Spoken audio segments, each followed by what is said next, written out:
Greetings and welcome to Ealdormere at Home, the web series dedicated to keeping the North connected. Today we're coming to you live from Pennsic in my backyard. In today's episode, we'll learn about fencing, leatherworking and photography, and get an insight into what the office of the Kingdom Minister of Arts and Sciences does. It's too much to cover here, but the Kingdom released the Ealdormere reopening plan on July 12th. There are links in the description to the full document so you can read up on how the Kingdom will be handling COVID and the province's reopening process. Now first, for recent events, let's go to Her Excellency Sciath, who will tell us a bit about the SCA Magnificently Awesome Scavenger Hunt. Hi, everybody. Hi.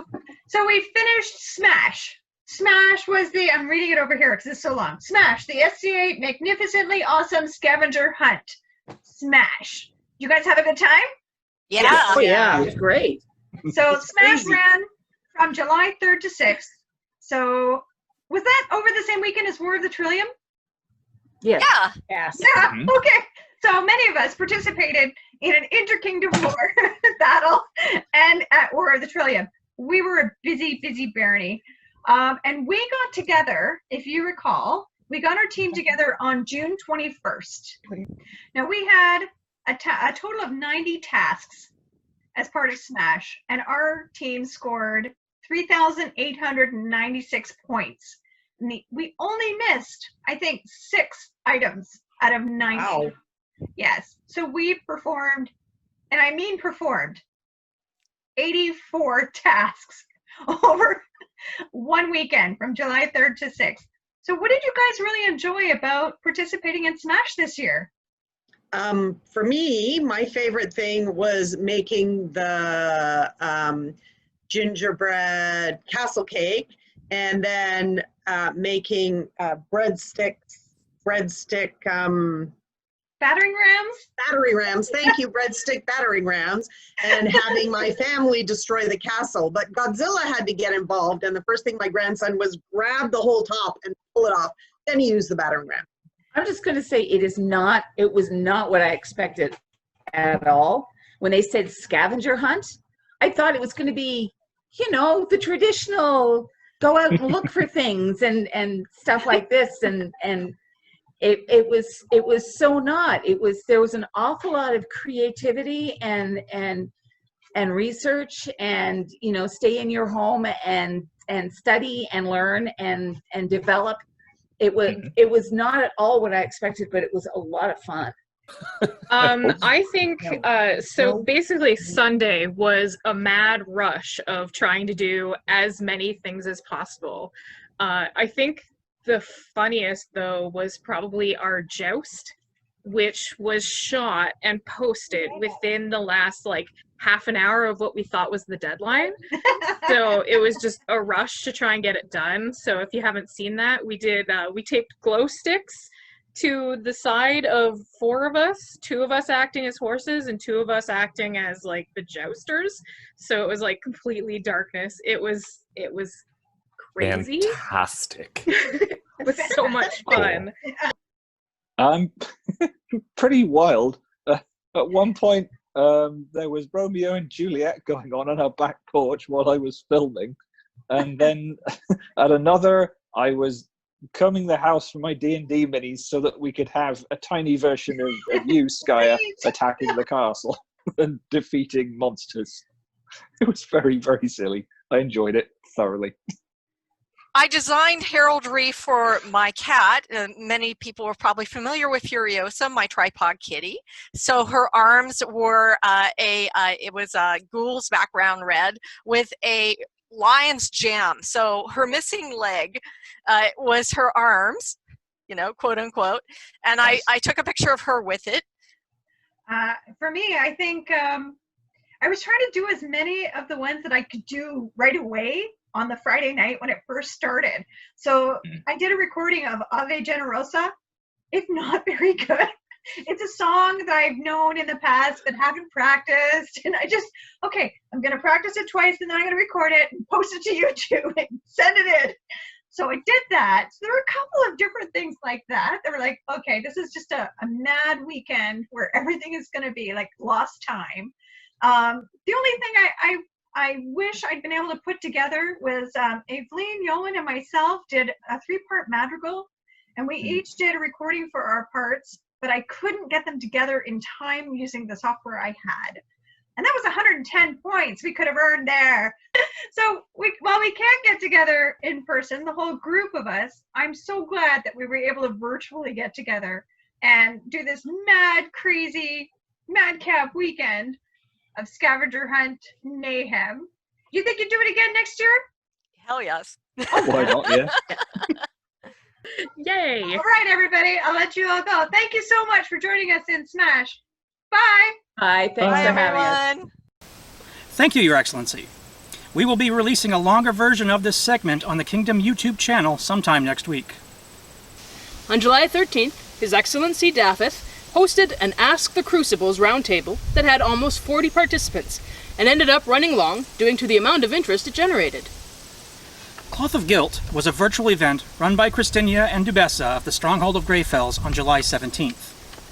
Modeled after the Cloth of Gold event, it was a 20-hour marathon sewing competition held in the Ealdormere Zoom channel.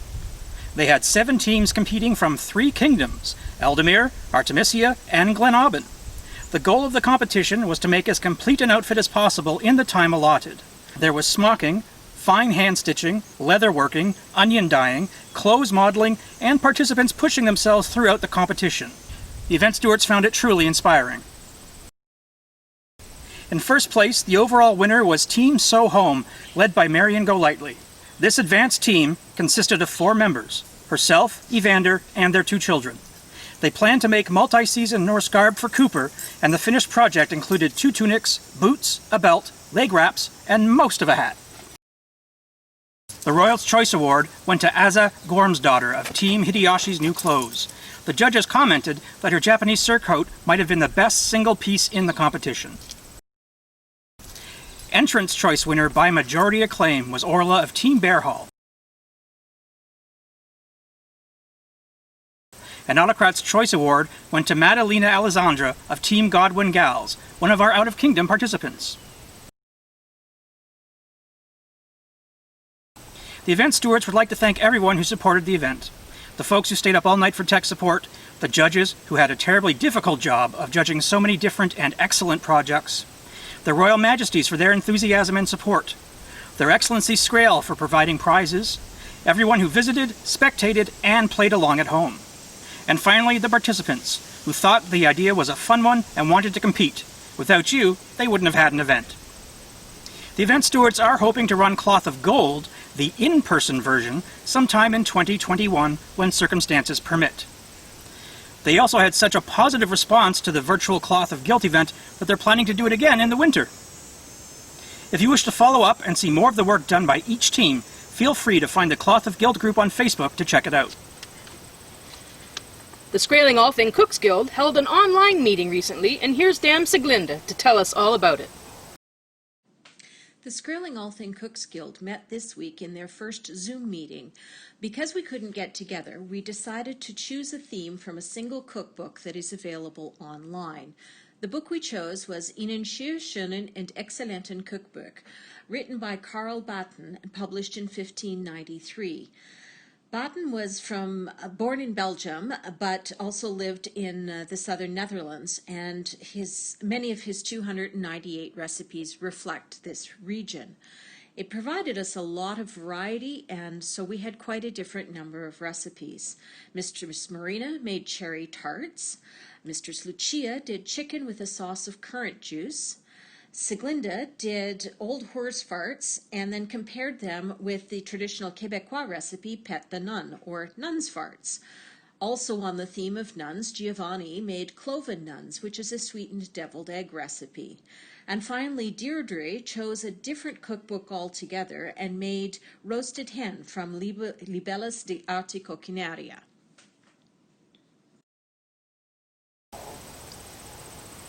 Thank you, Your Excellency. Time now for Wolves of the Breed, wherein we talk with one of your fellow Ealdormerians. We will now return to Sciath, who talked to Master Albrecht about the art of the sword.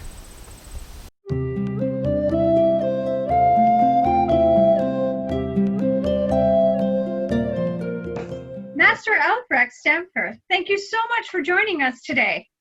Well, you're very welcome, and hello Ealdormere. Well, we are here to talk about rapier in the Kingdom of Ealdormere. Can you tell us a little bit about what rapier is in Ealdormere? Well, rapier is one of the different martial arts that we practice in the Society for Creative Anachronism and in the Kingdom of Ealdormere. It is an attempt to recreate a style of fighting. Initially, we were focusing on the late 16th century, but we've expanded to go everywhere from the very early 14th century through to the end of the 16th century. So, because as we discover more and more source material, we've been sort of able to expand the things that we study. It is a recreation of a civilian style of combat, so not necessarily a military style of combat, but something that would be used in a civilian context, like a duel or a tournament or something like that. We have a number of examples of duels being fought using swords from that time period. And we're attempting to recreate that style of fighting. And the material that we're using we're basing it on extant manuals that were written during that time period. Studying those manuals, like from the earliest one we have is from the very beginning of the 14th century and all the way up until the early 17th century. And we're using those manuals and attempting to interpret what's in them and recreate the style of fighting that was done. Now, what kind of equipment would a person interested in rapier be looking to acquire? Okay, so what we are doing is we want to make sure that you're safe while you're fencing. So we can do this in a number of ways. We want to protect your body. We want to protect your head. We want to protect your throat. We also want to protect some of the more vulnerable areas of you, like your armpits, your groin, the inside of your thighs. These are all areas that if you were stabbed in for real, it would probably be fatal or at least incapacitating. Well, there is a position in Ealdormere and all of the SCA called a fencing marshal. The marshal is the person responsible for safety. They can conduct practices. They can officiate at tournaments, and they do things like inspect you to make sure that your armor is safe, and they test your armor to make sure that it's safe. But this is one example of a rapier. I have a couple of others. But again, this one is as close to I could get as an actual reproduction of a period piece, down to the metal color. This part here is called a fuller, so it has the same fuller ring on it, the same taper. Everything is essentially the same. Duke Edward has talked about spears. Correct. As well. So there has been an experiment over the last several years to incorporate spears, which are basically a long stick with a point on it, into the kind of fighting that we do. And we do have examples from the period manuals of them showing how to fight with spears. In terms of how we do a fight, we have to determine who wins. In the SCA, we use what we call the honor system. So if you are hit with a blow that you think would have been sufficient to incapacitate you, you basically say, "Good, you've had a good strike on me." The methods of striking are with the point, which is the thrust. You can use the edge, as I mentioned before.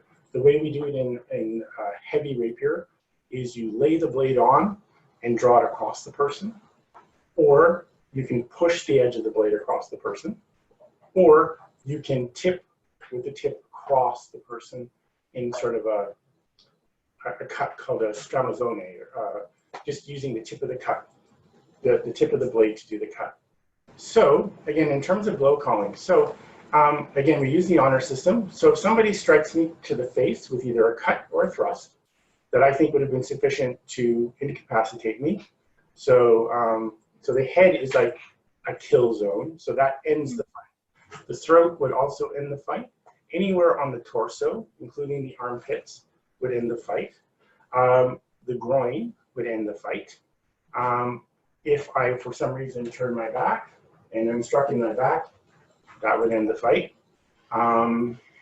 The inside of the thighs would end this fight because major arteries. Like a major artery ends the fight. I wonder if you might have any messages or any message for new fencers or people who are interested in fencing and have not tried it yet before. But yeah, so approach the people who are doing the fencing, talk to them. They are, by the vast majority, a very friendly bunch of people. Poke you full of holes. They are very friendly. They were very approachable. They love to talk about what they do, as you can tell from me. I will talk about this forever. Give it a try. Excellent. Well, thank you so much for joining us tonight, Master Albrecht.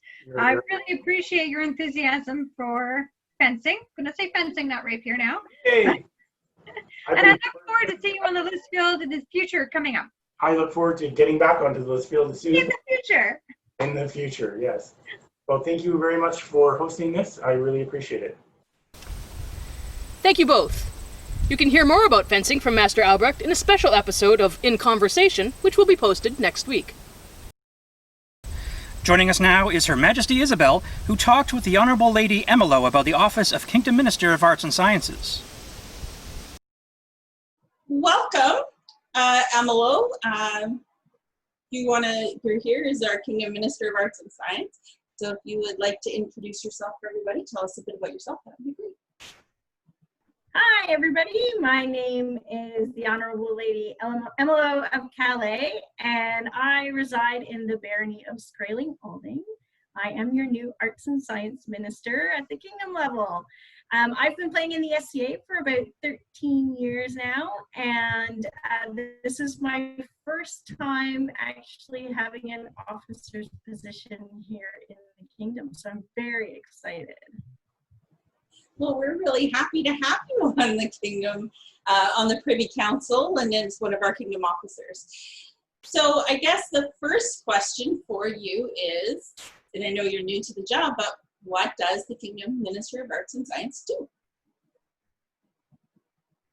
Well, we have one important role is that we actually report all the Kingdom Arts and Science activities up to society level. That is the basic main activity that the minister does.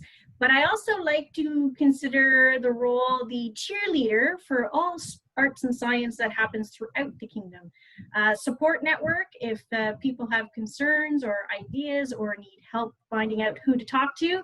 I would like to hope they could come to me or come to the minister's office, and we'll be able to help them out from there. So it's a support, encouragement, cheerleading, and we also report up to the society level. One of the things with the Kingdom Minister of Arts and Science is running our Kingdom Arts and Science competition. Can you talk a little bit about the competition?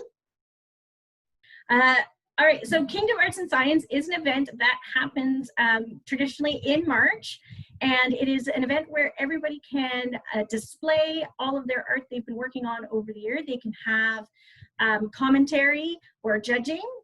They can also just do display only and have the ability to geek out with fellow artisans. It is also where the kingdom decides their Kingdom Arts and Science champion for the year as well. And how that happens is we have artisans who enter the pentathlon. Now the pentathlon is a large challenge. It's 5 items. It could be breadth or depth. Meaning traditionally in past times, you would pick 5 items, 3 different categories, and show all your skill that way. Or you can actually do it, which has changed recently, to showing depth. So you can have 1 item and how deep you go within that particular item. So there's 2 ways of winning, and we select the Kingdom Arts and Science champion. There are prizes for people for best in show. There are prizes for, different baronies will find things they want to sponsor and give prizes to.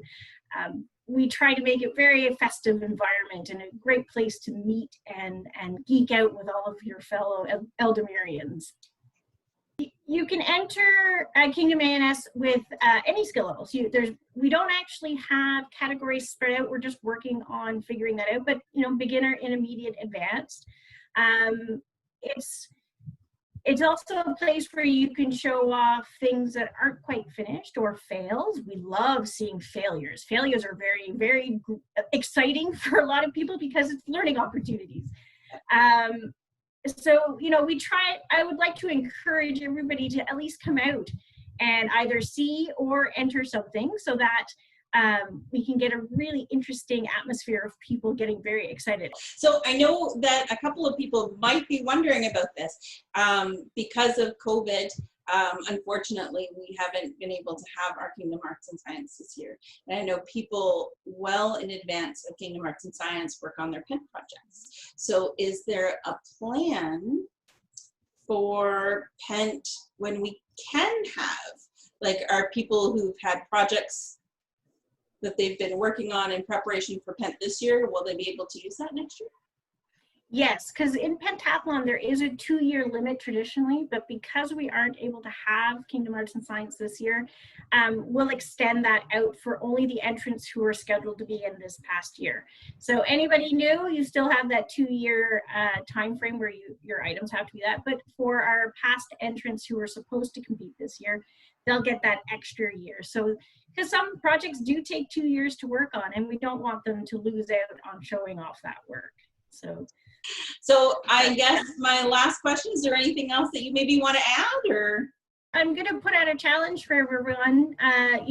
Please talk to your arts and science ministers. Tell them what you're doing. Tell them what you're researching. Tell them what you're working on. And of course, if anybody ever needs comments or want somebody to direct them, please feel free to contact myself. Any of your ministers are there to help as well. That all sounds very wonderful. Thank you so very much for being with us tonight, Emelote. Thank you so much for having me. Bye. Thank you, Your Majesty, Your Honourable Ladyship. This episode, for our Bardic Interlude, we will hear from Lady Osk of the Harbour and the Greyfells Singers. Bards are the fame and the glory of Ealdormere, golden-voiced ladies and silver-tongued kings. But we who can't carry a tune in a bucket, we too are a part of the kingdom that sings. And we'll hoist up our tankards, we'll pound on the tables, we'll cry out, "Wassail!" till the feasting hall rings. We'll howl like the wolves and we'll wake up the neighbors. We'll lift up our voices for the kingdom that sings. Our warriors sing as we march into battle, in scarlet and steel, shining polished and proud. We may not be strictly on key or in rhythm, but none can deny we are fearsomely loud. And we'll hoist up our tankards, we'll pound on the tables, we'll cry out, "Wassail!" till the feasting hall rings. We'll howl like the wolves and we'll wake up the neighbors. We'll lift up our voices for the kingdom that sings. We may mumble the verses and fumble the chorus and possibly hurt the occasional ear and yell out the rude bits and burst out in laughter. For there's none like the North when it comes to good cheer.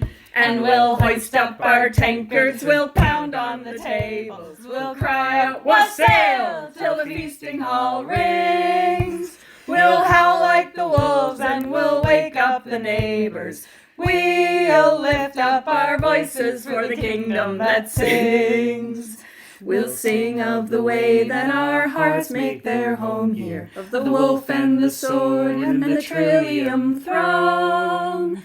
For everyone's worthy and everyone's welcome, and we're better in chorus spend singing alone. And we'll hoist up our tankards, we'll pound on the tables, we'll cry out, wassail, till the feasting hall rings. We'll howl like the wolves and we'll wake up the neighbors. We'll lift up our voices for the kingdom that sings. And we'll hoist up our tankards, we'll pound on the tables, we'll cry out, wassail, till the feasting hall rings. We'll howl like the wolves and we'll wake up the neighbors. We'll lift up our voices for the kingdom that sings. All right, that's a take. Thank you. Wassail. For this episode's installment of the Artisan Spotlight, we'll be looking at the leatherworking of Sir Tiberius of Warwickshire.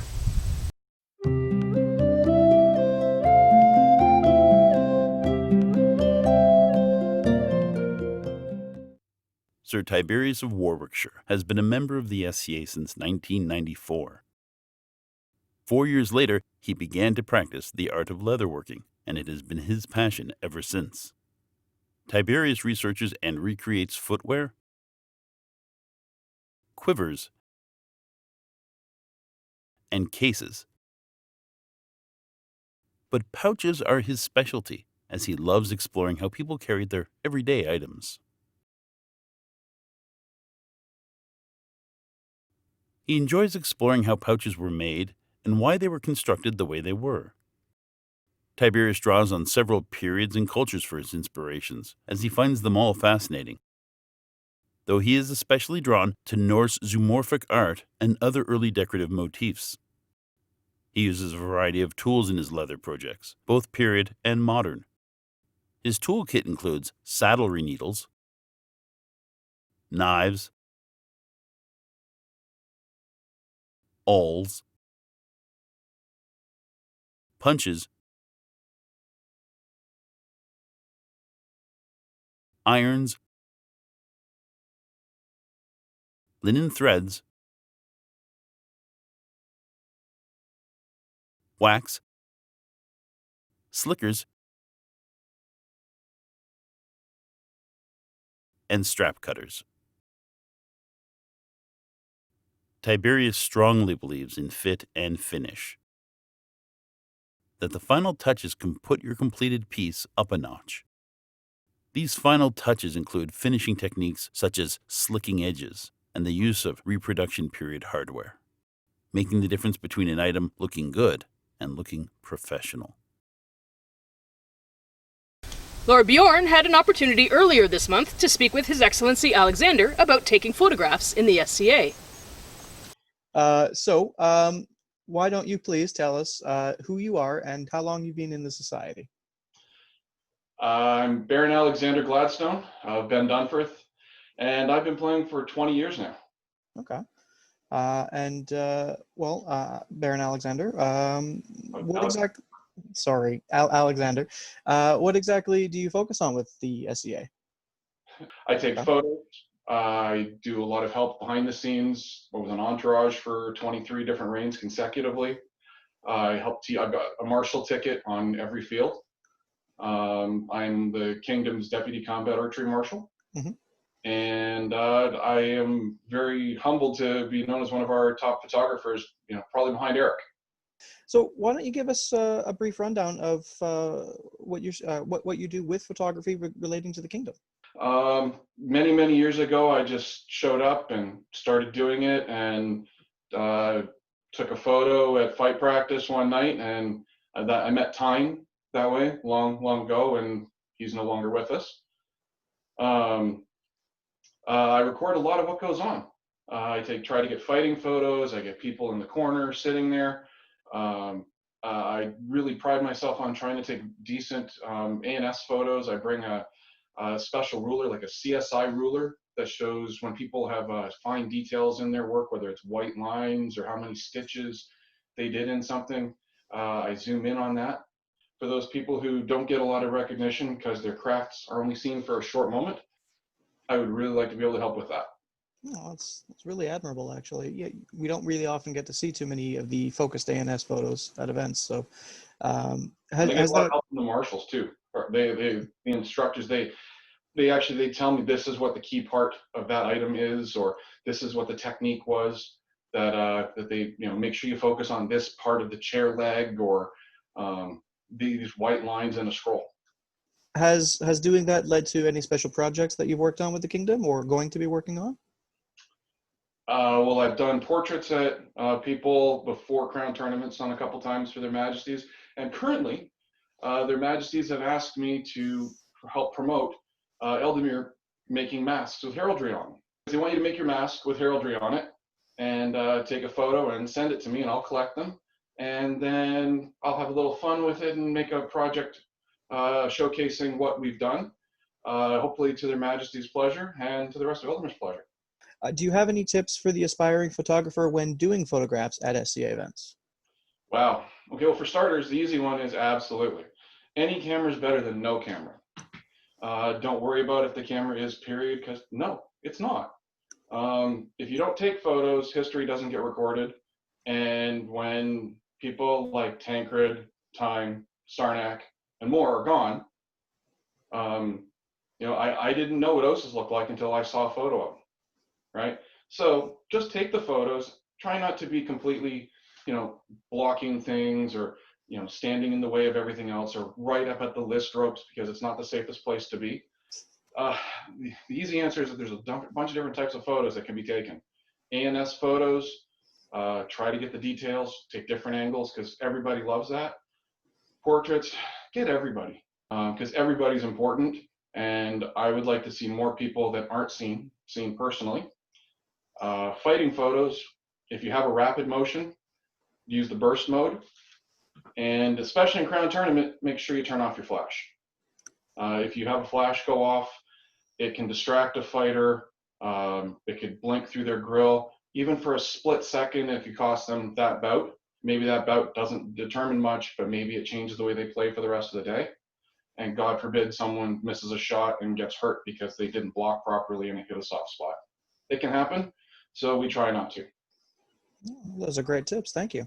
One of the things I do, I bring a big bag when I come to events. I have redundant gear. Sometimes I even loan some of my gear out. Okay.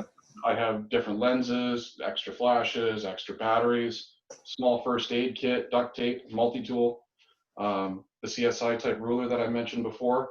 You never know what you're going to be doing and what happens and what conditions are going to come up. I've taken wedding photos during events. I've taken baby pictures. I've taken live jousting. When I take the pictures of people throwing axes, no, I am not standing right in the range where I can get hit with an axe. I have a big lens and I'm well out of safety range, but it looks like I'm a lot closer. I have a tripod. On occasions, I get asked to bring in my studio lighting kits to take portraits. And for me, the SCA photos that I take are just as important as my paid ones, maybe more, because they're my friends, right? Even the friends I haven't met yet. There are moments that happen. Somebody gets squired, somebody gets proposed to during court. Maybe it's somebody's first event, and I get the first photo of them, and 20 years from now. And when Bjorn someday wins a crown tournament, I've got baby photos of him, or and the like. So it's really a passion project for you then. Absolutely. It's like going to the gym. I get to practice what I do without the pressure. Sometimes I get to maybe be a little more silly, and if there's a kid crawling around in court, I get right on the floor, right at their level, take pictures of them. I'll take people, pose them outside as if I was making wedding photos, to get the proper picture that maybe gets even sent off for royalty to Penzic for the Penzic book. Maybe it's just somebody's photo that brightens their day, when there's times when there's bad weather, or when you can't go out and see your friends. Like now.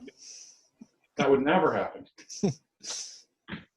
Well, awesome. Thank you. No, that's actually a really good way of looking at it. Thank you so much. In closing on the photography, is there anything else you'd like to just quickly say to the Kingdom? Enjoy the photos. I'm looking forward to seeing everyone again. I know you can see me right now, but I can't wait to see all my friends again, have photos.